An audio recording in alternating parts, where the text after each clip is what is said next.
High বন্ধুরা, সব কেমন আছো? আজকে আমি একটু ঘুরতে বেরিয়েছিলাম রাস্তায়, তাই ভাবলাম যে একটা ভিডিও বানানো যাক। তা আশা করি ভিডিওটা আপনাদের ভালো লাগবে। আমি সেই জন্য ভিডিওটা বানিয়েছি। দেখতেই পাচ্ছ আমি রাস্তায় বেরিয়েছি। এই যে মাসিমা বাজার করে চলে যাচ্ছে, সবজির দোকানে সবজি নিয়ে বসে আছে।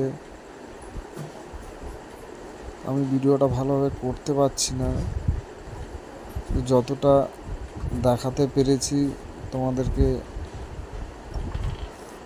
আরও একটু ভালো করার চেষ্টা করেছিলাম, কিন্তু রাস্তাতে লোকজনের ভিড়েতে